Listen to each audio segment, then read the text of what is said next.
Welcome. It is Saturday morning, so you know it's time for another live edition of The Extra Point. You got P.L. Coulter in the house, Tasha T. Sizzle in the house. Ladies and gentlemen, we are back from a well-deserved, much-needed summer vacation. Tasha T. Sizzle, I missed you, damn it. How you doing?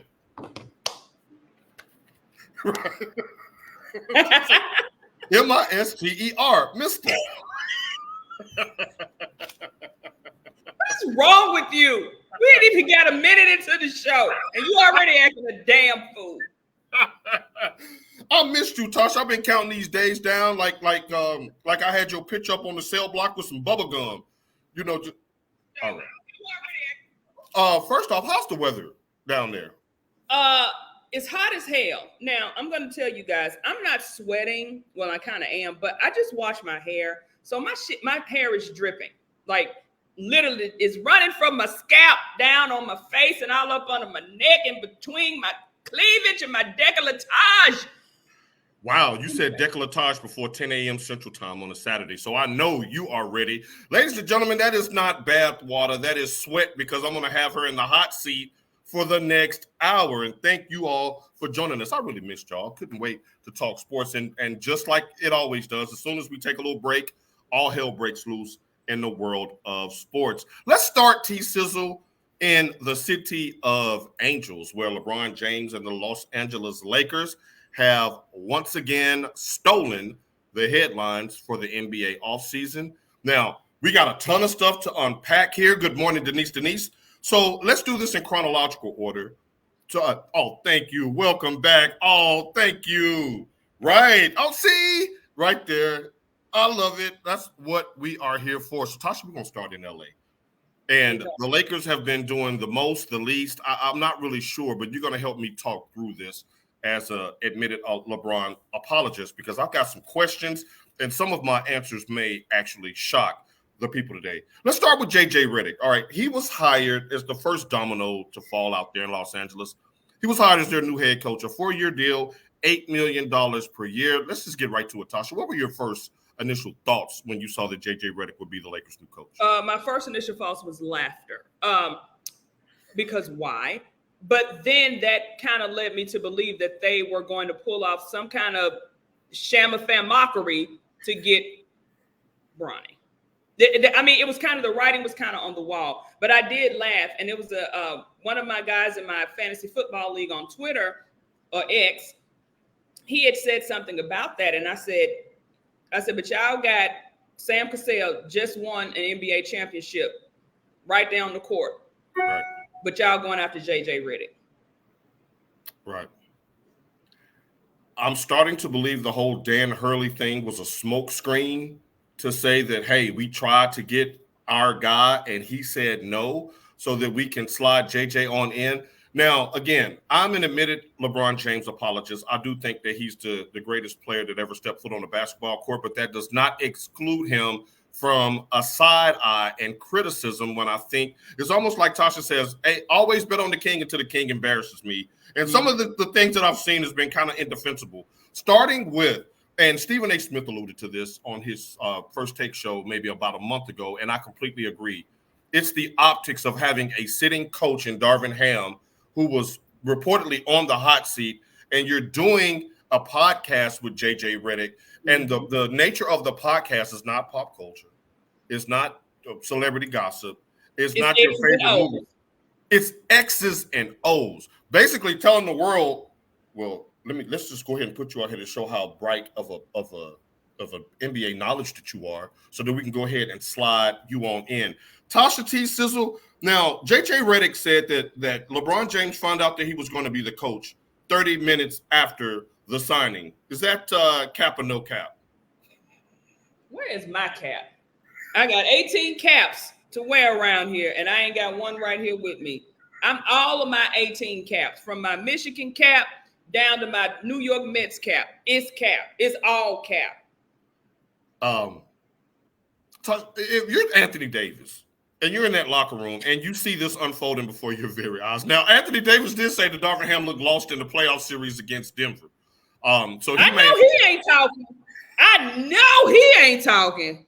Martrice checking in with the 3 caps and a kiss. Tasha, if you're Anthony Davis, or if you're D'Angelo Russell, if you're Austin Reeves, if you're anybody on that team, what do you think about the coach coming in after already being a podcast co-host with the star of the team? How much of an issue will this be on a scale of 1 to 10? Oh, it's going to be a 10. And it may be some extra diarrhea coming out of that too.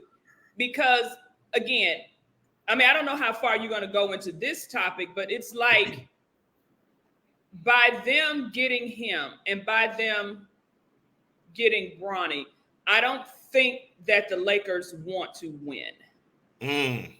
That's a serious accusation. Now, Langston agrees. Good morning, Langston. Welcome back. He said the Lakers are a circus, the Cowboys of the NBA, who take them serious. Now, this is coming from a Cowboys fan that's saying this, ladies and gentlemen. Let me preface this to everyone who's listening. This is not a slight to Bronny. I'm pretty sure in 2 years or so, he can develop a game. This has nothing to do with him. But most of these teams that are out here now are in the win now era, the win now culture. Right. The moves that the Lakers did, well, they did get the guy from Tennessee. What's his name? Dalton Connect. But with the coaching and all of this, some of the moves that the Lakers are making are not telling me that they want to win now. Now, and we'll get into Bronny as we kind of cycle through the order of events that unfolded with the Lakers. But back to the coaching. Tasha, the last time that we were on air, we basically surmised that being the NBA head coach of a superstar is one of the worst jobs that you can have. I think that's magnified and amplified if you're the coach of the Lakers. Tasha, since 2014, they've had 5 coaches counting J.J. Redick. I mean, we're looking at Byron Scott, Luke Walton, Frank Vogel, Darvin Ham, and now J.J. Redick. 5 coaches in 10 years. Now, Tasha, we might be on the precipice of calling the Lakers Evelyn.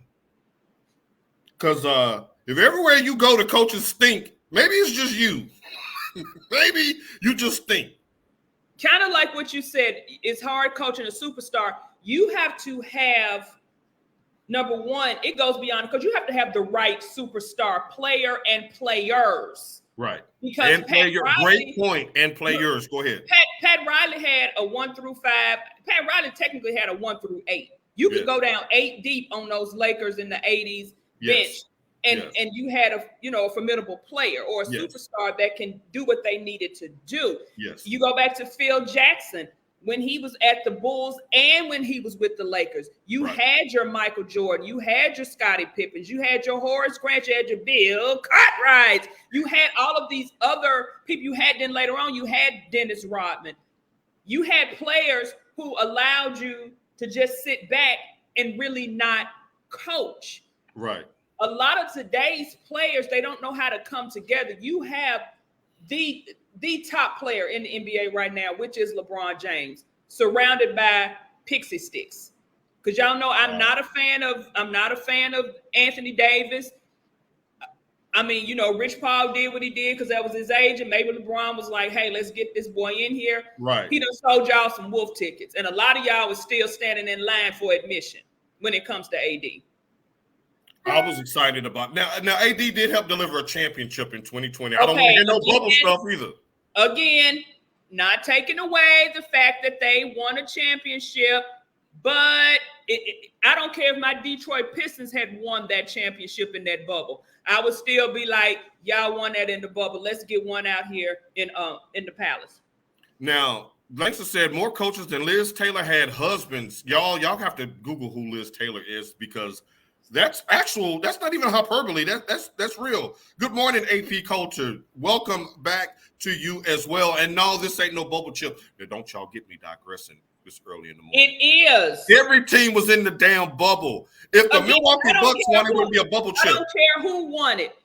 And just like they won that in-season, mid-season Now I'm not gonna cape for the in-season tournament, but Darvin Ham is the inaugural coach to win that thing, and he got fired. after 2 playoff seasons, but we're gonna, especially after they want to make like that in-season tournament supposed to have been something big. He won y'all a championship. Why he lose his job?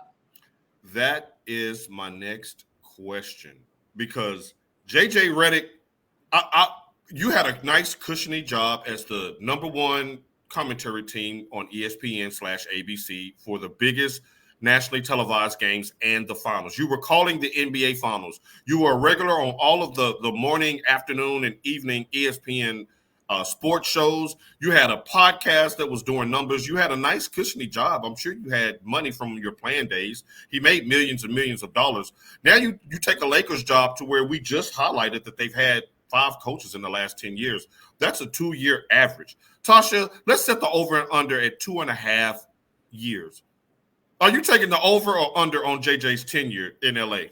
Wait a minute, what's the contract? What did he sign for again? A 4-year deal at $8 million per year, which is basically a rookie deal for a coach because most of them are making double that. I mean, it just depends because you got LeBron did his extension. It's 2 years. Yeah. Ooh, that's kind of hard because you don't want to say, oh, well, LeBron is gone. He couldn't do it with LeBron and we ain't got nothing left. Do we fire him? Or, well, we know why we had LeBron here, so let's just give him another chance. So you're going to take the over. So, Langston, all we learned from the bubble is Magic City got them lemon pepper wings, Lou Williams. He did kind of put lemon pepper wings. Well, I already knew that, but I ain't going to be telling you. How'd you know that, Tasha, since we're talking about it, Tasha? How'd you know that? Good morning, Miss Hastings. How'd you know about Magic City? I'm going to make a little change up in here. Okay, T-Sizzle Valley over there. Okay. Tasha, I'm taking the under. And if you're JJ Redick, your worst nightmare came true when LeBron signed that extension that you were just referring to. It's a 2-year deal worth $104 million. Conversely, did you all realize that LeBron James made more in this deal at 40 years old than Michael Jordan made in his entire career? Michael Jordan had an earning salary of $94 million. Tasha, can you imagine what he would make on the open market today? Prime Jordan, 93 Jordan would probably be the first, technically the first $1 billion man. Yes. If Jason Tatum, and we'll get into him and his numbers here in just a bit, if LeBron can get 104 for 2 years, Jordan could have probably got $75 million a year. He could have clipped 150. And that's me saying that about Jordan. Look at y'all looking all refreshed, yes. And yeah, we had a couple of the weeks to sleep in, but at our age, that means like what, 7:15 a.m. as I digress. Back to Redick. Here's where the nightmare scenario comes in for JJ, because LeBron put 2 things in his contract that spells doom for Mr. Redick. One is the fact that he has a player option in 2025, so basically he has a 1-year deal, and LeBron is going to continue to do those 2-year deals with a player option to keep the foot on the Lakers' neck. Because if y'all come out and y'all 20-62 and LeBron gonna opt out, you gone, buddy. We'll see you back on first take. I mean, I can actually see that happening because his dream was to, play with his son. So, I think they'll find a way to get him on the court this season with him, and that fulfills his prophecy or whatever he wanted to do, and I think he'll call it quits. I would. No, it ain't no whatever you want to do. It was a prophecy. 2 years ago, there were people, not you, but there were people who scoffed and laughed at the idea of him playing with his son in the NBA, and it's here. So let's go ahead and jump into that. Nice segue, by the way, Tasha. Bronny James, taken with the 55th overall pick in this year's NBA draft. There were rumors that said that Rich Paul told other teams that if you draft Bronny, he's going to go overseas and play. I don't buy that one bit. First of all, your thoughts on that piece? I mean, he possibly could have said that, but I don't think that would ever be his intentions. You see what I'm saying? If he did say that, he's probably like, yeah, we're going to tell him he's going to Australia. Y'all know Savannah ain't letting that baby go over to no damn Australia.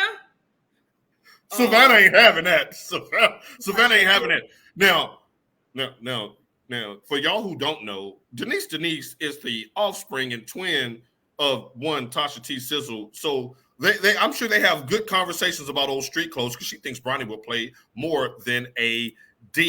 Come on, James family. Now, we're going to get into that part as well, but Bronny signed a 4-year, $7.9 million deal, which is a record contract for a second-round pick, fully guaranteed.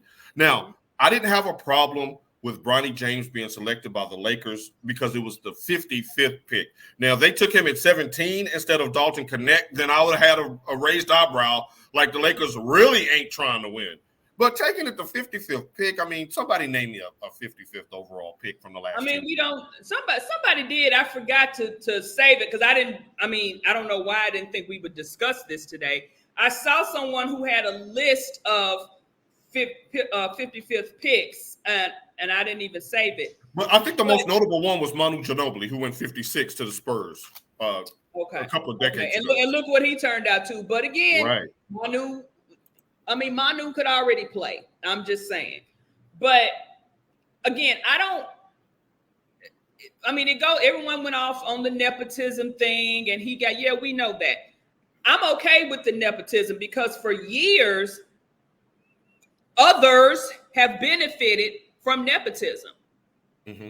And it's like when it comes to us, we're not supposed to be able to lift our children up and get our children certain positions because of who we are or what we have.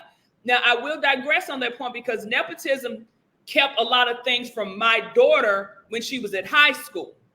I hated it because I thought, of course, we're our children, but everyone knows my child was better at certain things than certain people. And she got overlooked because somebody's sister was in the sport and in the class of 2010. So the other sisters come up and then they just, everyone just gets that spot because of that. I'm so proud that Bronny is living out his dream because everyone is saying that it is his dream. He wanted to play in the NBA. Right. If that is the case, I'm more than happy for him. I'm just not sold on him being ready. But, everyone's saying he's going to have time. They don't expect him to really give good minutes or take real minutes away. But I mean, I want him to, this is the case where I want him to prove me wrong because I want the kid to succeed because it's going to be harder for him to have to make a name for himself. And then let's think he turns out to be a bust. He's going to have to deal with all that vitriol. It will be. It will be. And Langston has a question that I want you to answer. He says, but can he help the Lakers? He said, play nepotism with another team. That's it, Langston. I don't think he can. That's it. Bronny is not what the Lakers needed. But then again, I'm no professional. I don't know. But I just think you watch basketball for 40 years. You know what you see out there on that court. So we're not gonna downgrade what you see. I think they could have went in another direction. But again, I get it. I feel like maybe the nepotism should have got him in the league, but maybe not with the Lakers. That's why I told you the Lakers are not trying to win. The Lakers are trying to get people in the seats. Remember, I told you guys a while ago how the owners, when we were talking about the WNBA and how Caitlin Clark is getting people in the seats, the owners are loving that because they get part of that money when that arena is full. They don't make money if that arena is not full. Right. So, which was their problem for so many years. Right. So that plays into the fact of LeBron being there and his son being there. That's going to bring people because you're never going to know when Bronny's going to make his NBA debut.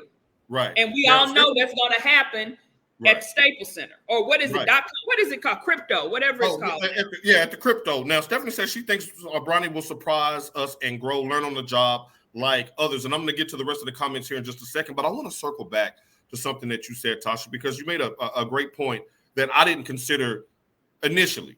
Because, the team LeBron, we're always in a defensive stance because of the whole cloud that is MJ and the GOAT debate. So LeBron fans, me included, are naturally defensive. But you said something that kind of opened my eyes just a minute ago. You said that you lived through this on the other side of the spectrum when your daughter was prevented an opportunity because of nepotism. So do we rethink this whole thing about people hating on LeBron? Or is this the people who've gone through it like you have, just saw your child not get an opportunity because of nepotism, how it played out in real time? So it's the hate thing. I mean, so where are we with that? The hate to me is coming because it's a black man doing it. I'm just going to say it. That's in my opinion. Because look, you got a segment we're supposed to have later on.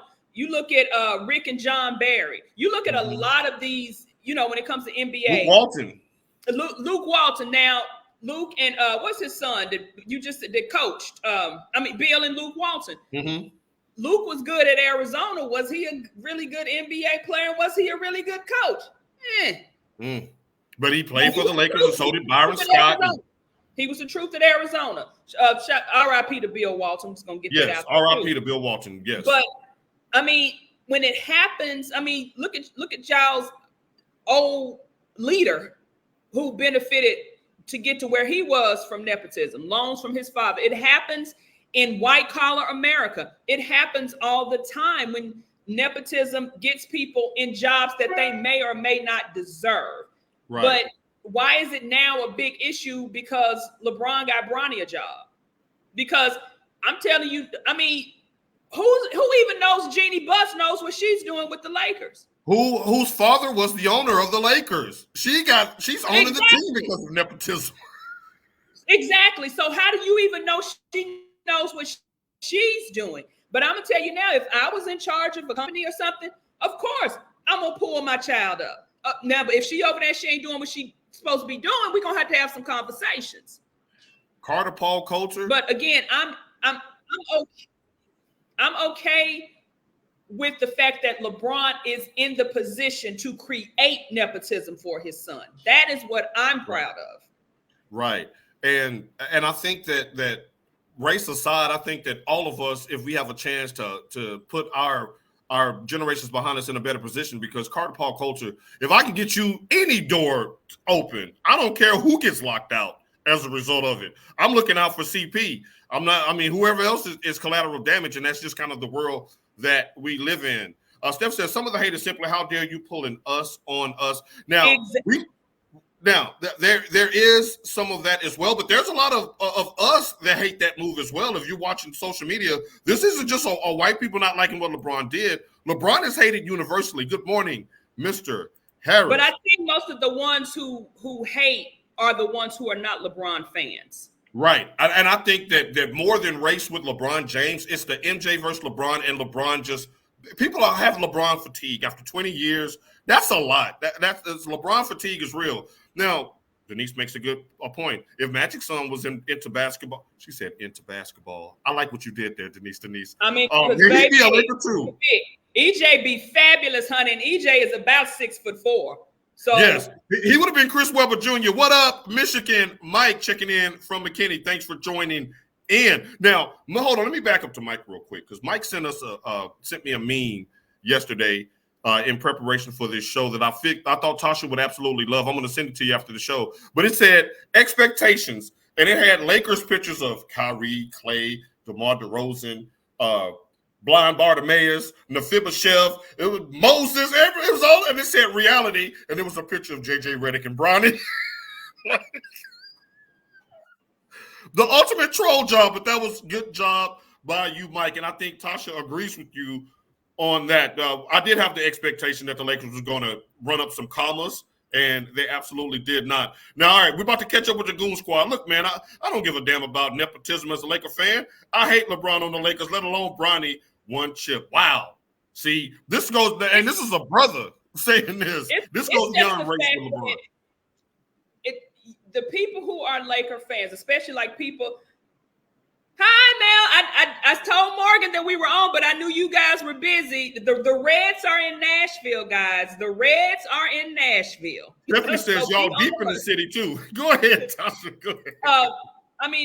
People of our age, like Langston is what, 2-3 years older than us. Langston remembers the Showtime Lakers. He remembers the Dale Harris Lakers when nobody was in the stands. I don't even think Jack Nicholson was using his season tickets when Dale Harris was coaching. That was a bar, ladies and gentlemen. Hold on, I just want to pause for a second for my Gen X and my baby boomers.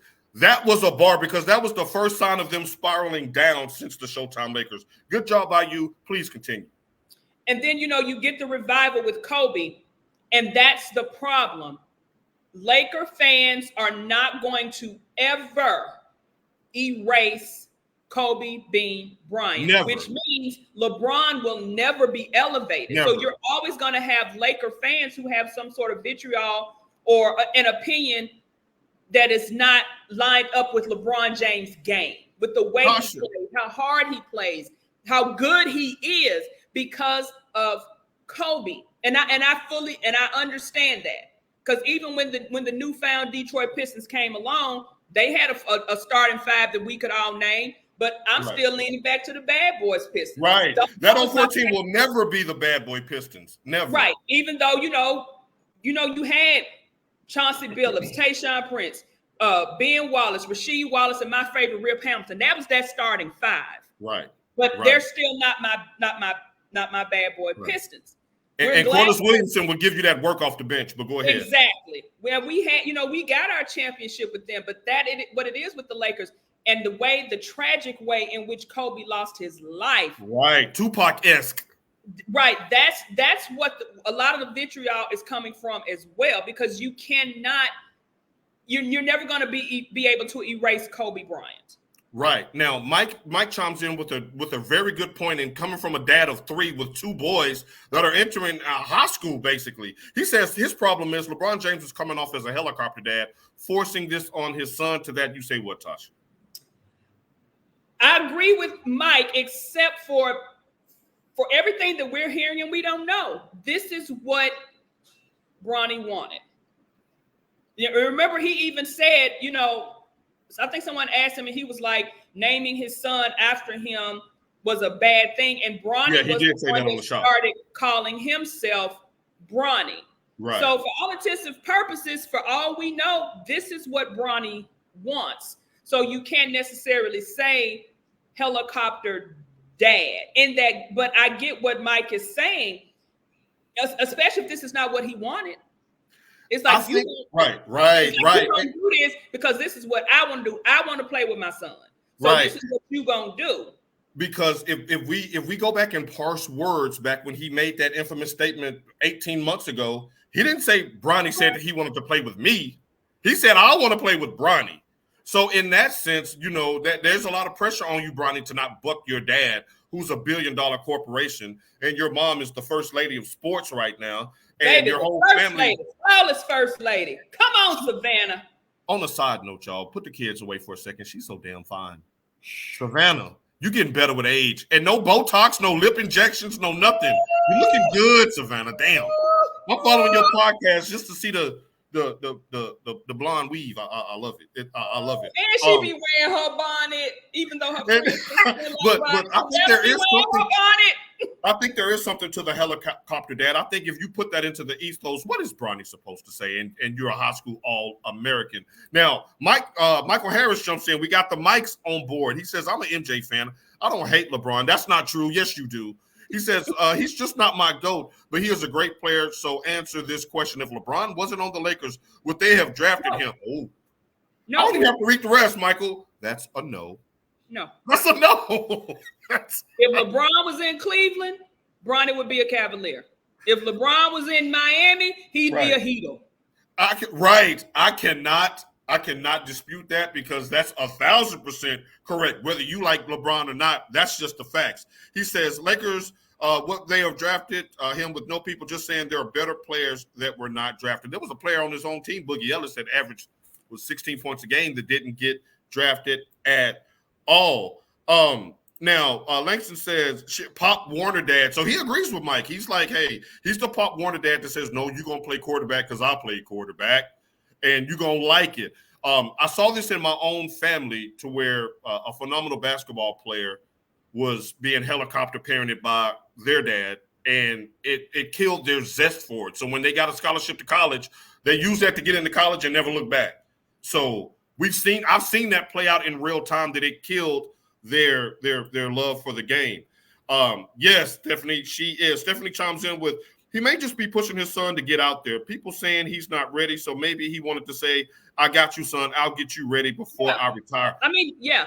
I like that. That's a great counterpoint. Gold Squad is back in the building today. Y'all are dropping some great. And that was kind of to my point. Like, he may not be ready because given all of his statistics and everything he had at USC, because if had that been anybody else, he a bum. He a buster. He a loser. Right. This is a time for him to be able to develop.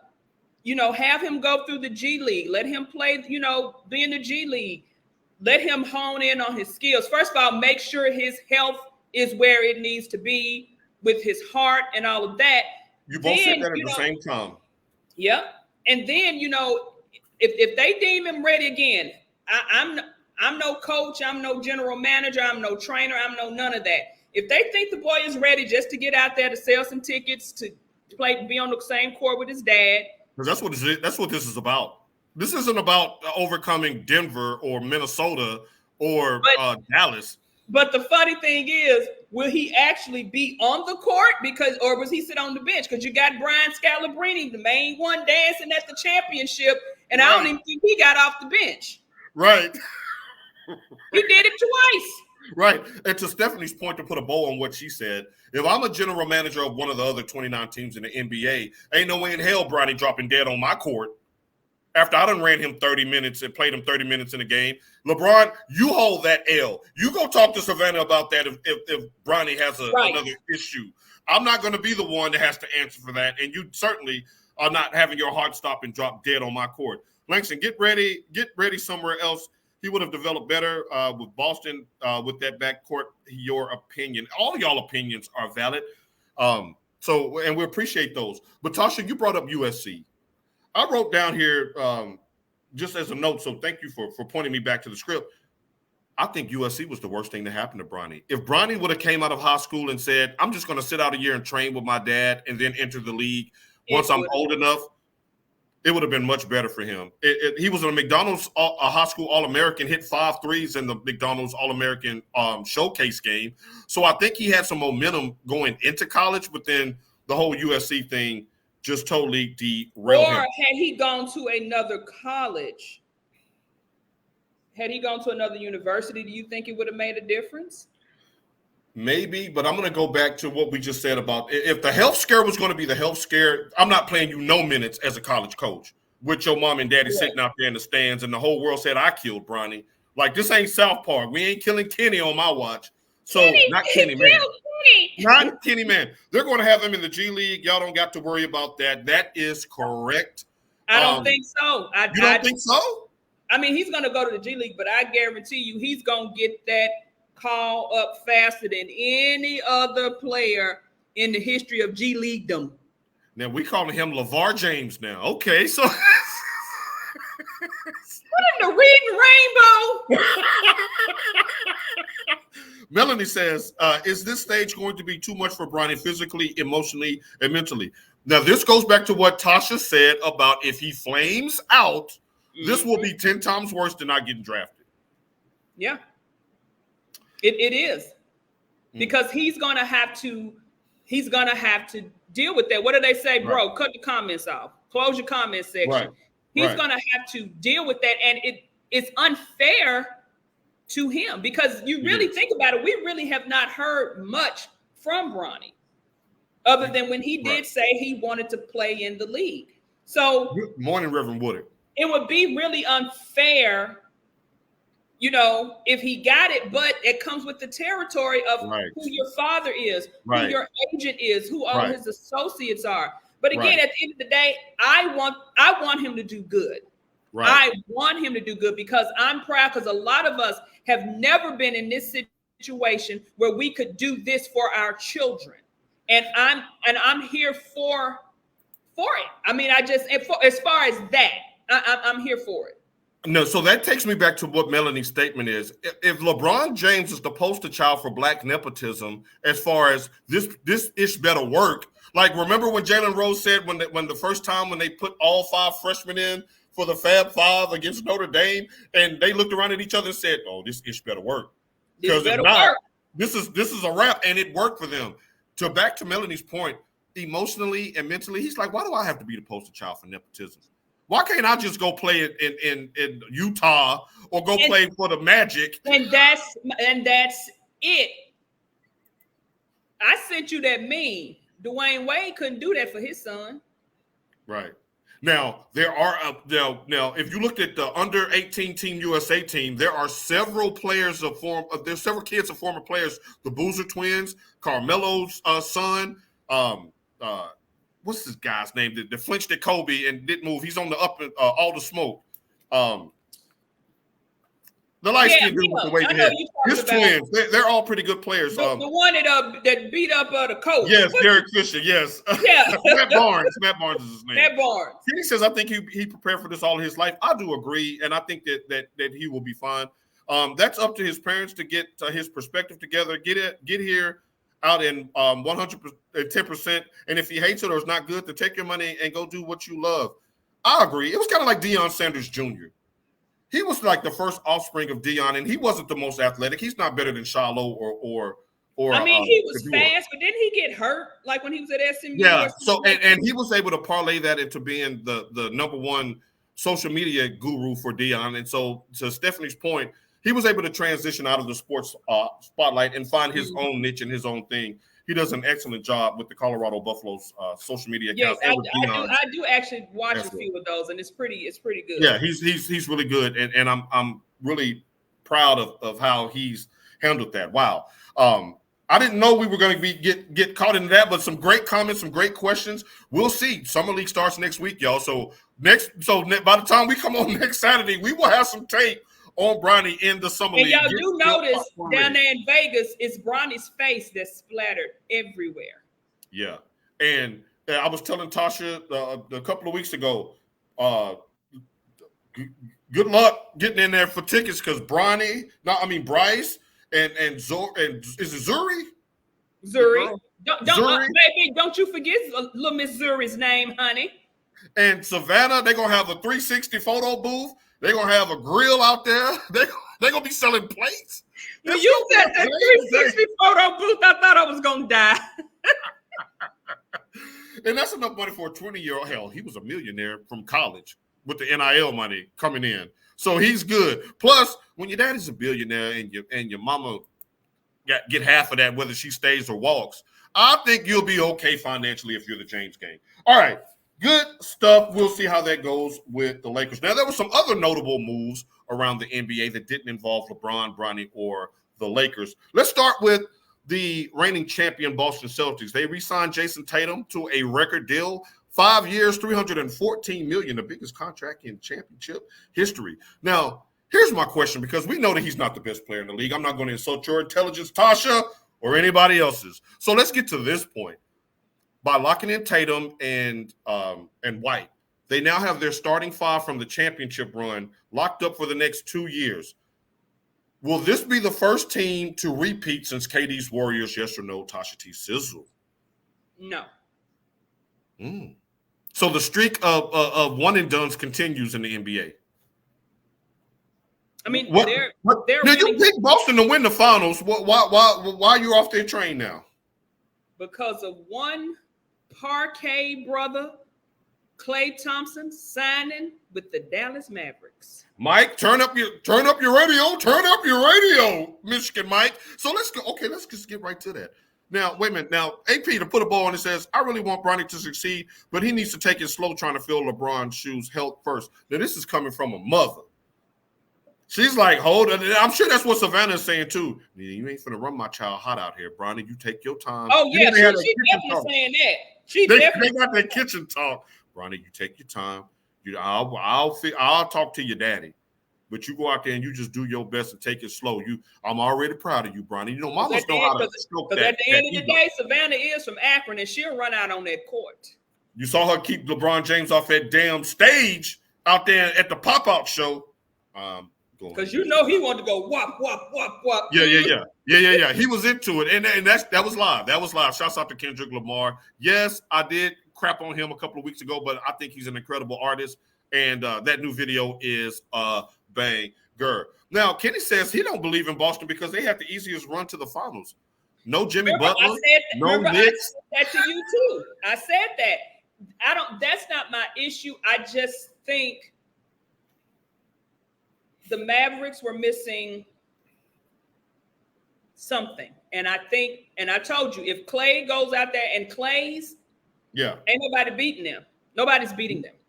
Now, for those who didn't remember or have short-term memory, the Mavericks shot 17% from three-point land in the NBA Finals. That ain't happening with Klay Thompson on the court. And you have a Klay Thompson who's not ball dominant. He doesn't bring the ball up. He doesn't have a high usage rate. You got Kyrie and Luka still doing what they're doing, and he's going to be wide open. Luka is going to command a double team in a wheelchair. So if you're Klay, you're looking at no state taxes in Dallas. I can be the third wheel. I don't have that pressure of playing with LeBron and out there in LA because he told the Lakers no. They came after him. LeBron called him personally. And Klay was like, I'm good. Klay said, no, y'all out here playing. I want to play. Right. And his dad was a Laker great, and he was disappointed. Come on, man. You said it in the opening stanza, and I agree. I just want LeBron to just keep padding stats. I don't care if the Lakers win because it's Josh season, as y'all can see me with my Grizzlies gear on. LeBron and teammates fight because Bron slept with the teammate's mom. He did. He did. And got her pregnant 3 times. Got her pregnant 3 times. He knocked her up and knocked it down. I know one damn thing. Kyrie, he better not go 0 for 10. Now, the last time we saw Klay, y'all, he looked like a shell of himself. But again, does that worry you? No, but in Dallas, he's not going to be looked at as someone who necessarily needs to. He doesn't have to be a splash brother. Exactly. He can just be a brother.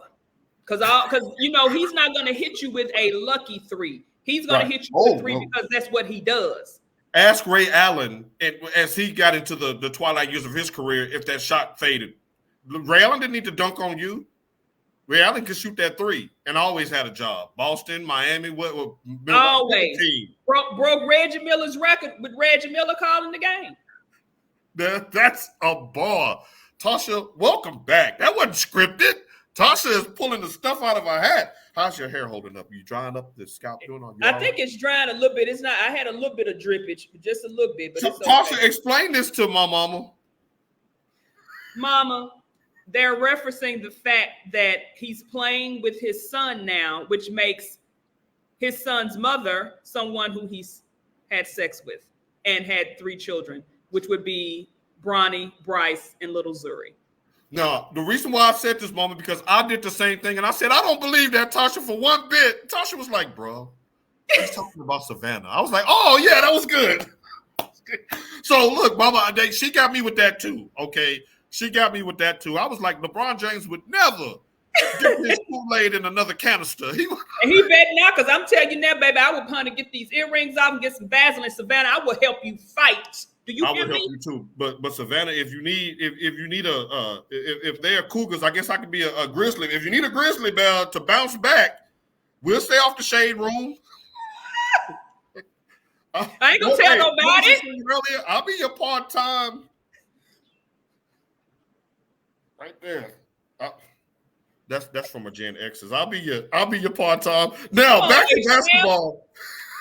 Klay gives 4-5 threes a game. That changes how you defend. It does. Mm-hmm. And that would have changed the series because y'all got rocked by Boston because you couldn't hit no damn outside shots. Tim Hardaway Jr., go blue, but you had to go. They shipped his ass off to Detroit. They were so mad at him. You trade me to Detroit, that's personal. He had no business being. Now, see, Ronald Pitts know what song we was referencing. If you don't.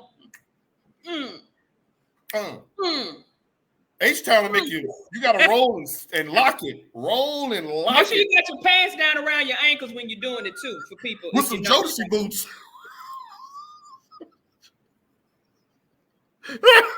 Okay. Devontae did it with that because he produced that one. Yes, he did. And that was very Jodeci-esque when he did that. High tech. Yes, but I do agree. I think that the Klay move to Dallas was a good move for him and a good move for the Mavericks.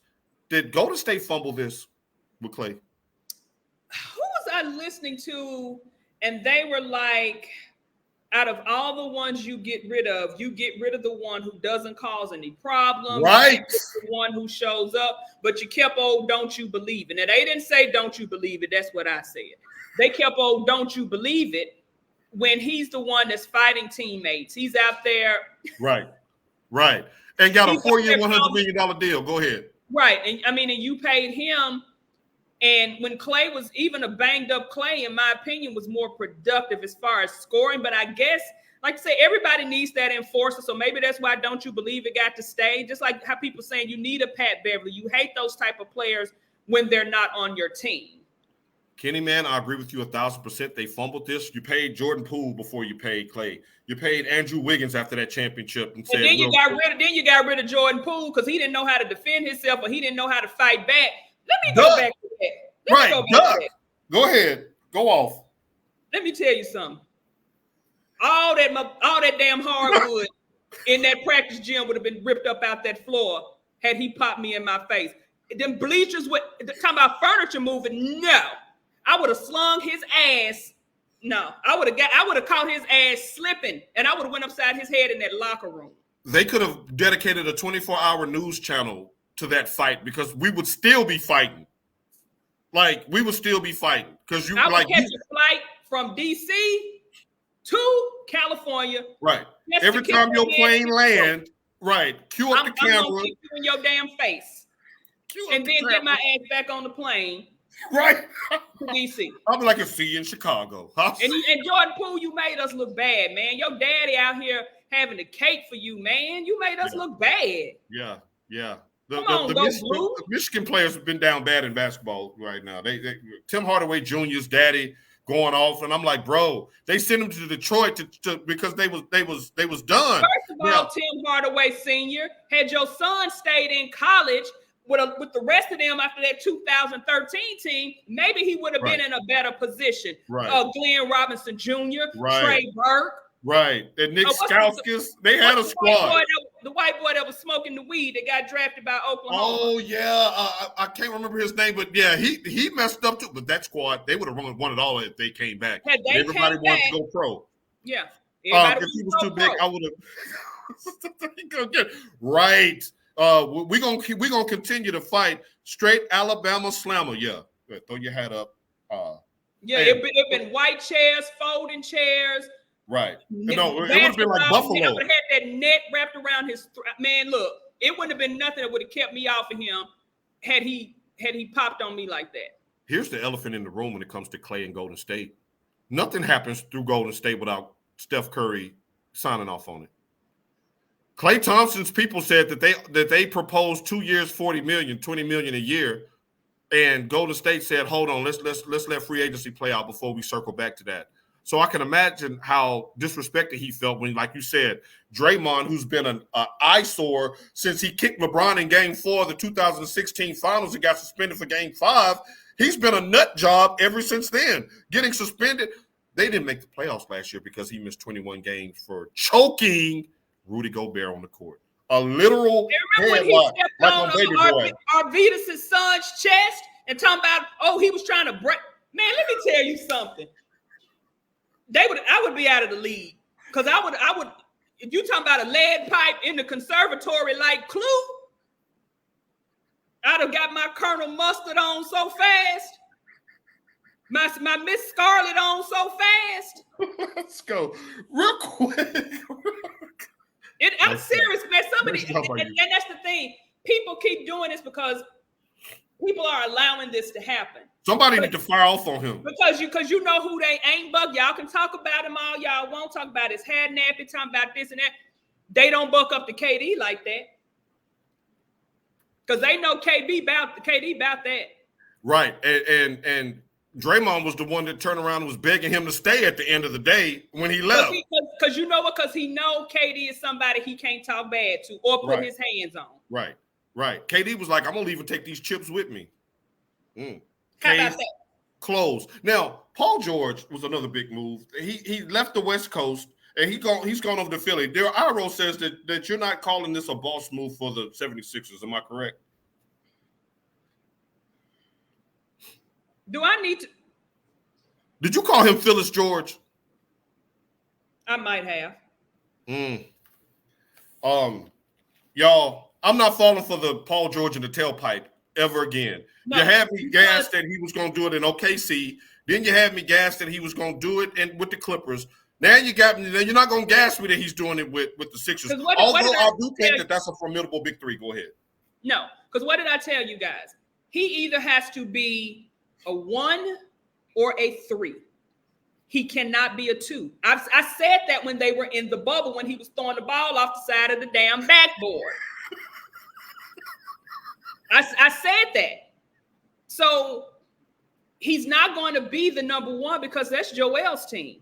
Yes, and Tyrese Maxey is the clear number 2 with his max contract. So unless he wants to relegate himself to being a number 3, he's not going to work there.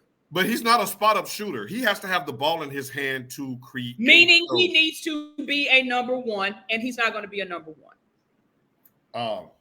Good luck in Philly with that because Paul George, they're going to boo your ass.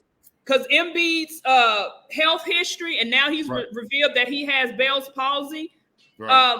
He's not going to be on the court a lot because he's shown to be street clothes east. So even without him being on the court, you cannot win in Philly without Joel Embiid. Hell, you barely can win with him. Now, you said street clothes, but there's a real street clothes that you don't give no smoke to, and I'm sick of it. That's Kawhi Leonard, the claw. First of all, it ain't finna be no Kawhi slander because he done cut his braids, baby. He ready for the Olympics, baby. He gonna come back, and he gonna show up. Kawhi been playing his whole life. He had a hard time. His father got murdered in front of him. Did you say all his life he had to fight? Leave that boy alone. Street clothes. Tasha, I ain't never let you take a month off again. you Street clothes east. He is. Shit. All right, focus, Paul. Focus. I knew this was gonna happen today because I ain't talked to your ass in so long. Kawhi and George was the biggest hype bust. Yes, they were, Langston. And it's Kawhi's fault. Kawhi went and took that money. He was the biggest free agent bust in the history of the NBA.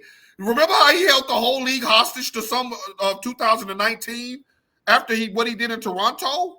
And I kind of get why he left San Antonio. I get it. I get it. But he quit on them. He quit on them.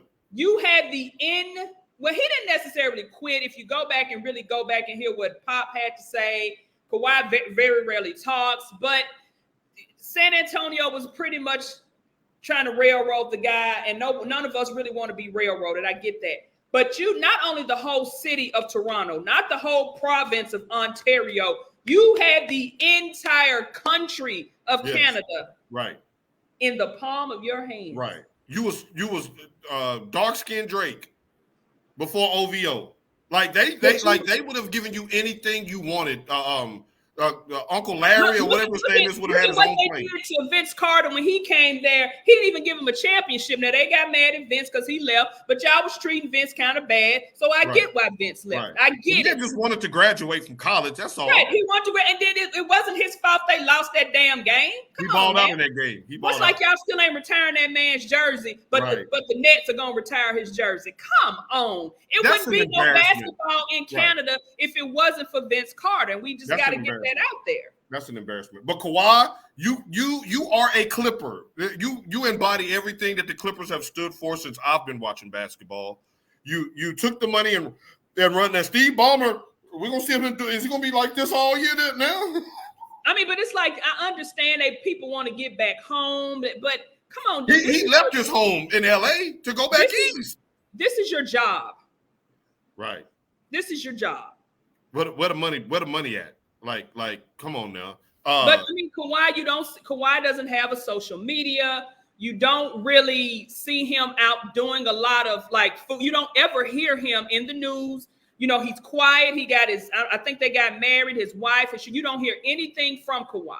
He also doesn't have insurance because he's having to heal on his own. He ain't had like he don't even get surgery. He's just like, oh, my knee hurt. I'm out for the next 4 months. How do I exit out of this? I'm saying the man ain't got no insurance either because leave studio. Let me No, you're gonna stay in the studio because we got another topic. I cannot believe Well, yes, I can, because we hadn't talked sports for so long. I knew this would run over. Now, let's go to the WNBA real quick, because I'm gonna give Kawhi a reprieve, because, like you said, he cut off his braids, and when Manu Ginobili hair fell out, he became a beast. When Jordan hair fell out, he became a beast. When Evander Holyfield lost his high top fade, he knocked out Mike Tyson when he was bald headed. Stop! No, you come back here. You said right when Manu Ginobili lost his hair, because back then he was looking like Charlie Brown. He had a couple of little strings that he was trying to comb back. He didn't do the side. He had to try to comb it back.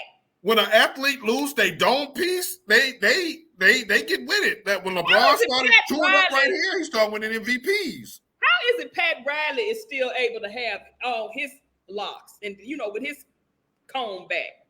Right. This is the new street clothes. Kawhi is the street clothes king. He's the street clothes legend.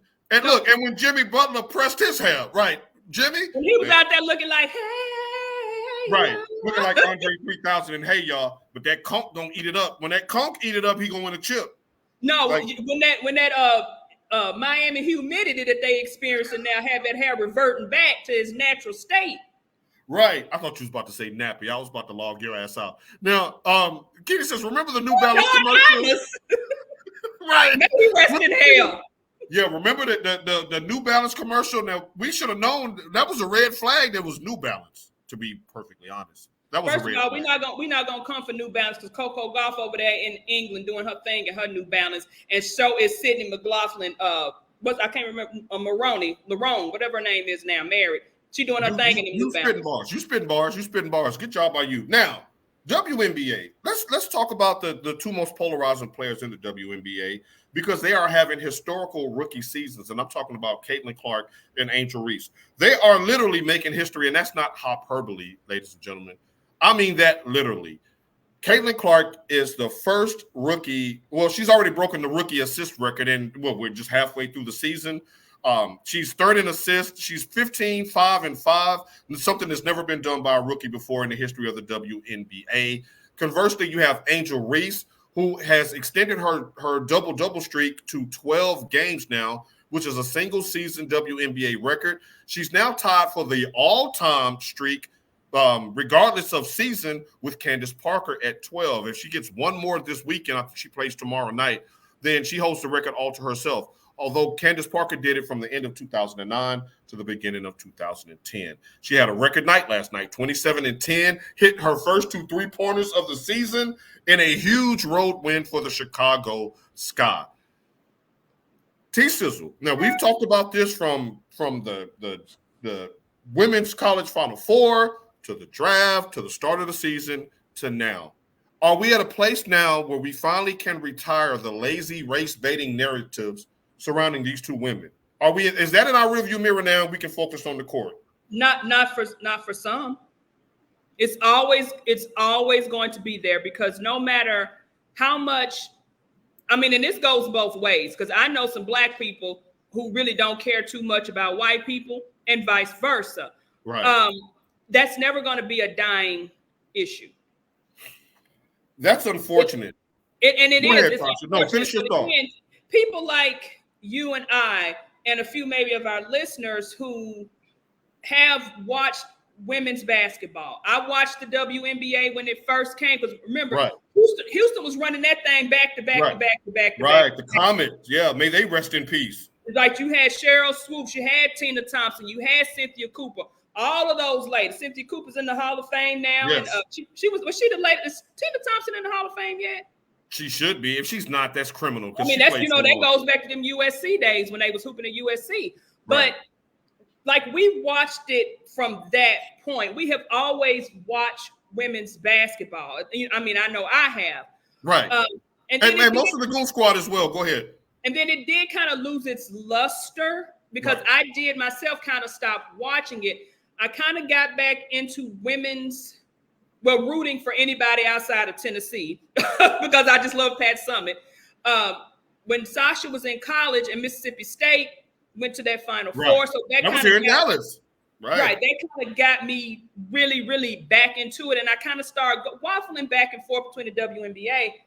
But then when the women's game just started picking up long before Angel Reese, long before Caitlin Clark, I found myself being more attached to it.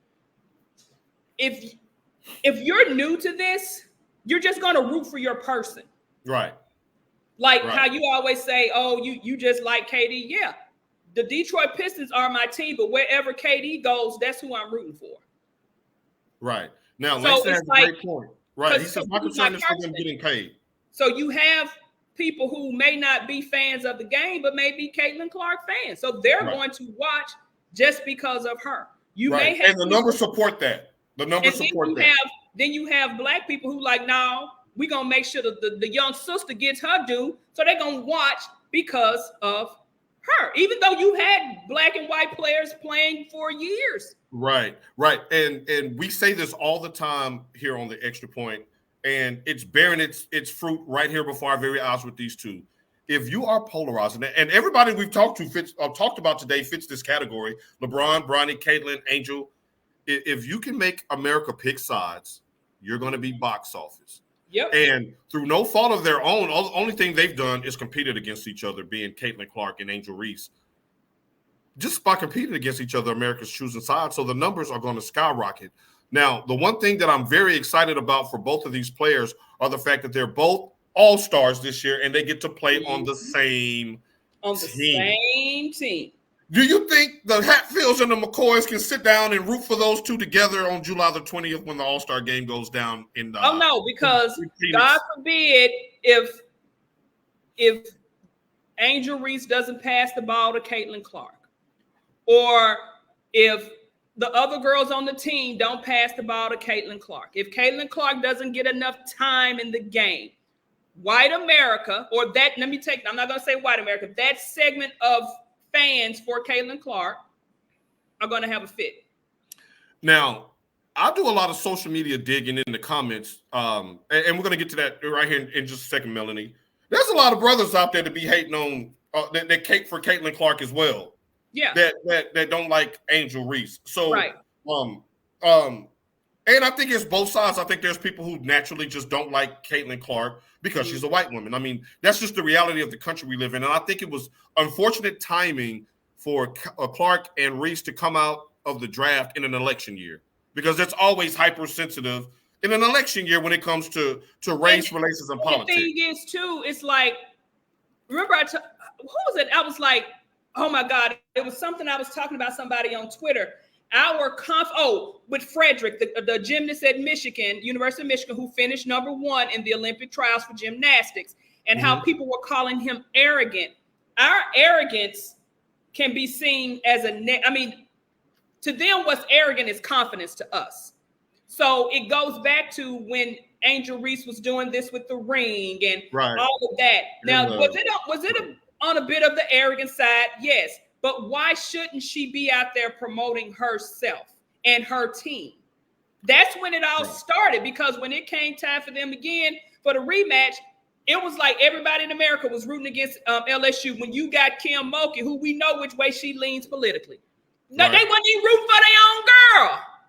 Right. Now, I will liken this to the Taylor Swift, Kanye West effect. How Taylor was talented. She already had the goods to do what she did. But at that MTV Awards, when Kanye hijacked her moment and embarrassed her in front of the whole world, a groundswell of support kind of pushed her, and we've done it too. We've done it with Tyga, we've done it with OJ, and he chopped the girl head off. No, y'all did it with OJ, because I'm a Stephen A. That's all I'm gonna say. Rest in peace, but you killed them, man. Stop it, OJ. You killed them people, OJ. Come on, Orenthal. Stop it. Now, so that works both ways with that. It's just unfortunate because the product on the court with Caitlin Clark and Angel Reese has been phenomenal. I have been watching those two play. Now, admittedly, I'm one of these casual fans that only watch the Fever and the Sky when Caitlin or Angel is playing. One, because it's good for the show, and two, because I'm interested to see how they develop. Ain't you got Tubi? Because y'all know down here I'm limited in my television viewing, but at Tubi they show the games live, and I've been watching really? some. I didn't know that Tubi did that. Oh, okay, awesome. But they just ain't got bootleg movies. Yeah, all three of their matchups have been great. Now, both of these players are playing at a phenomenal level. I can't wait to see them as teammates. But who would you give the edge to for Rookie of the Year right now? To me, I have them neck and neck. I would give it. Only reason why I would lean more to Angel is because of her consistency with the double-double. You know, all the way across the board. She's from start to finish, she's been a little bit more consistent. Mm-hmm. But it does show to Caitlin's fortitude how she started off crappy and then she's, elevated her game. But I think that goes to the coaching too. The coaching has been adjusted because they were talking about fire that coach like after the second game. They was ready to ship her ass out of Indiana. Right. But she was going to be in a FedEx box with no flippers, no slippers, and no nothing on. Not even some of that popcorn to some of that shop. Bubble wrap, no nothing. Get our ass out of here. So, I mean, the fact that she's been able to make adjustments, I don't know if that's coaching or if that's actually her, because I think when it comes to her game, she plays one way. So I'm thinking it may be coaching. They probably made some adjustments in the coaching when it comes to her. But I would say Angel simply because she's been a little more consistent. She has been more consistent, especially in these last couple of months when she's put together the double-double. With Rookie of the Year, though, a lot of it is aesthetics, and the scorer is going to win the tie. The person who has the ball in their hand, she has a much higher usage rate. But Caitlin did a very shrewd thing, and to answer your question, I think it was some Caitlin and it was some coaching that when she first entered the WNBA, she was chucking. She was a chucker because that's what she was at Iowa. I'm going to come down, I'm going to chuck the ball, I'm going to shoot. And the perimeter defense was just too elite at the professional level for that. So they were able to stymie her and the offense stalled. But then she kind of started watching film. I'm supposing that she was watching film.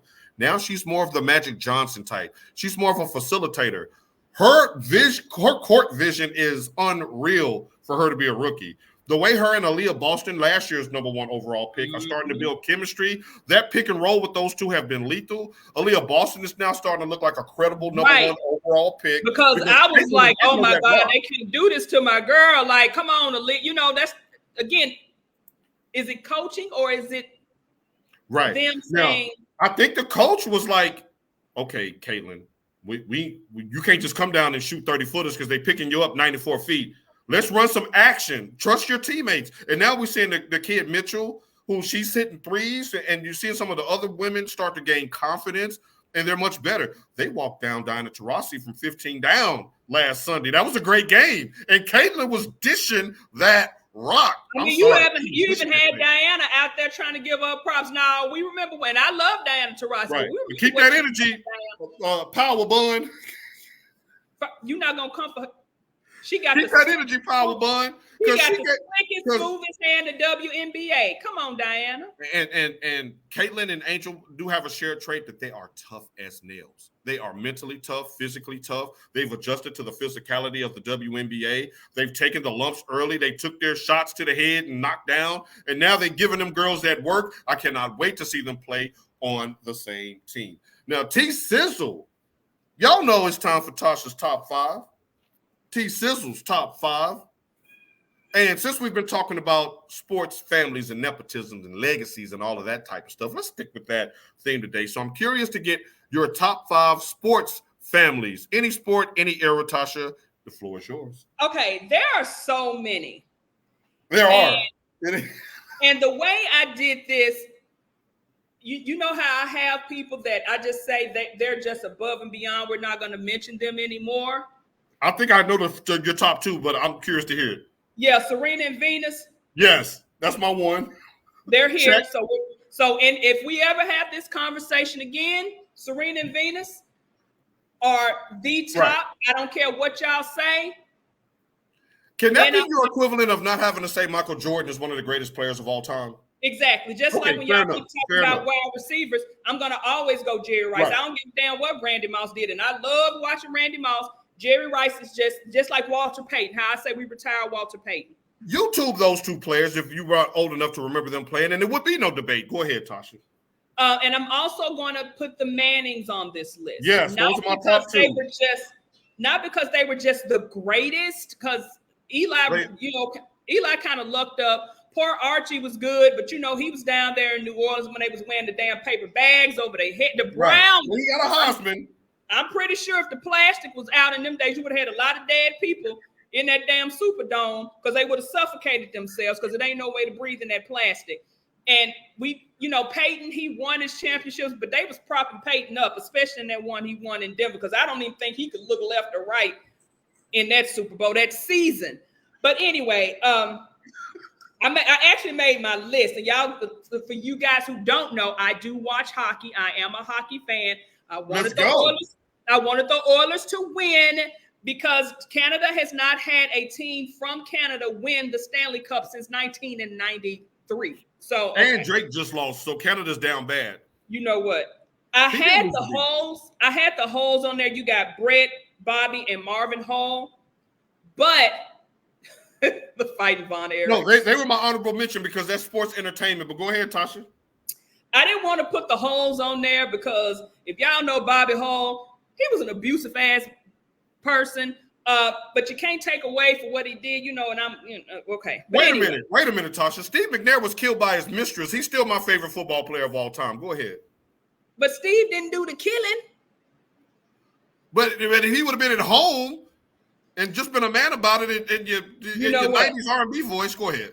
So I have the Howes. I have Gordy and Marty and Mark Howe. That's hockey because I am a Red Wings fan.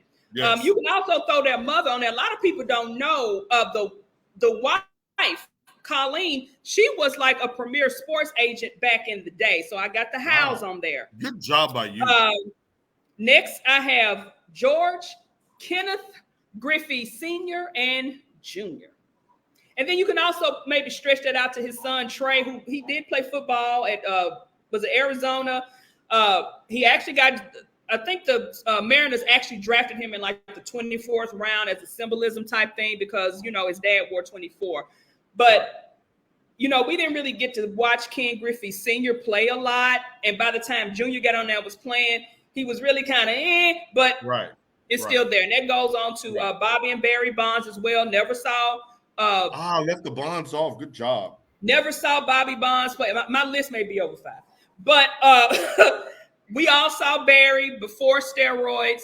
Barry is a Hall of Famer, in my opinion, but I know all these baseball purists don't want to put him in there because of steroids, and I get that. But here's my thing with that, Tasha, real quick. He was hitting against pitchers that were juiced up. So go ahead. I digress. Kind of outside of the playing field, I got the Ryans. You got Buddy, Rex, and Rob. Good job. That's nice. Nice job. Now, Langston said the lawless family at PCH. How many are there? Can we log him out? That was the twins, right? Wasn't they some lawless? I think they were the twins, yes. Did you say Adrian and Angela?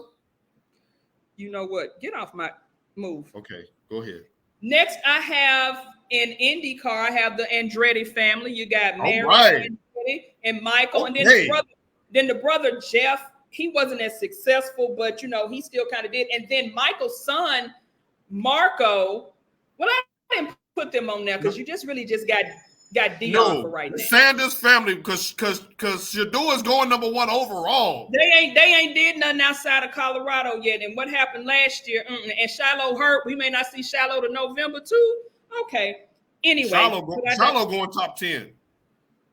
Not with that bum shoulder. Oh, no, I'm speaking to Travis Hunter. No, they not.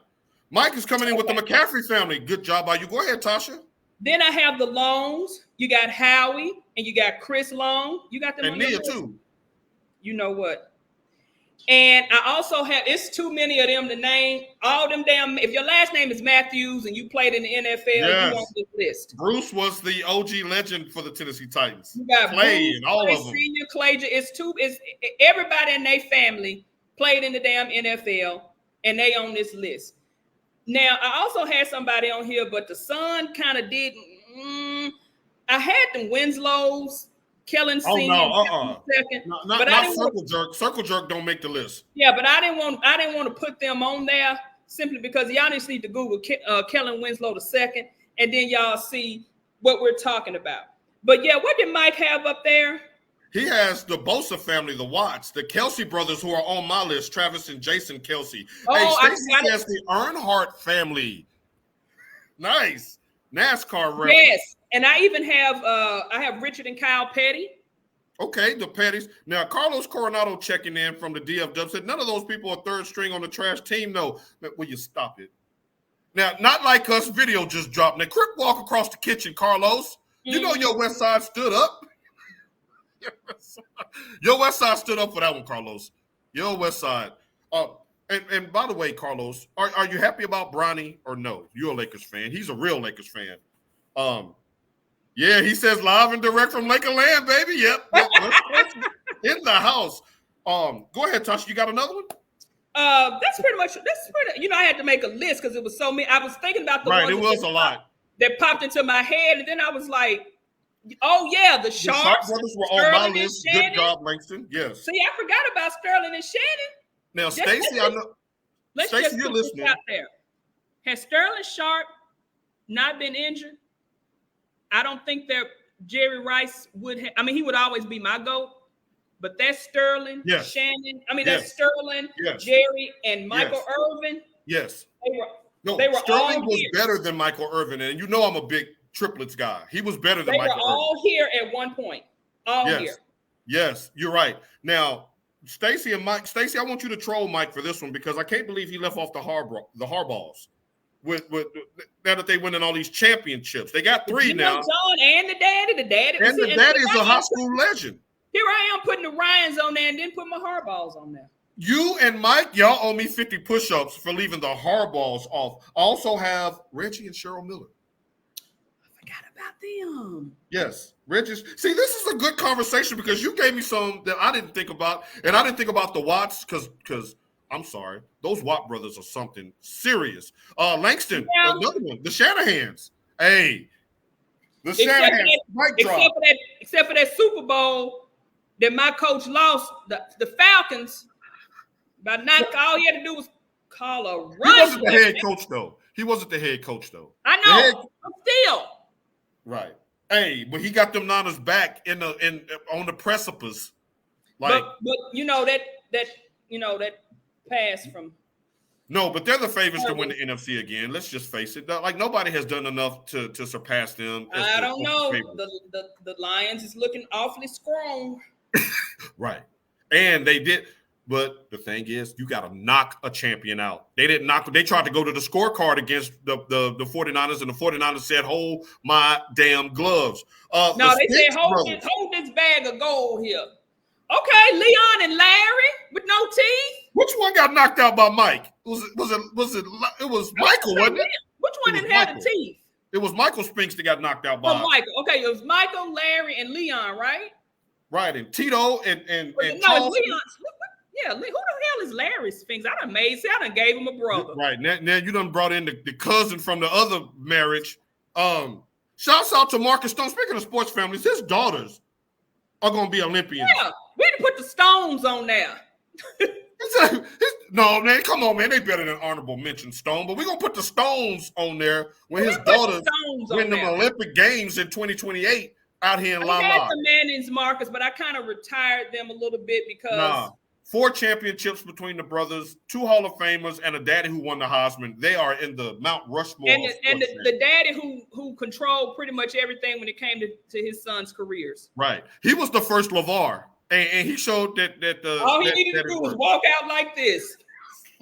Hobo Ed and Hobo Bruce from out with see, that's how I know it's time for the shout outs. Tasha, who you shouting out on this Welcome Back Saturday? I am shouting out me and my lovely husband. We celebrated our anniversary. It was 5 years on the 3rd. So shouts out to me and my lovely husband. Shouts out to all the Reds who are in Nashville doing their thing. Shouts out to, I think that's all I had. Yeah, that's all I had.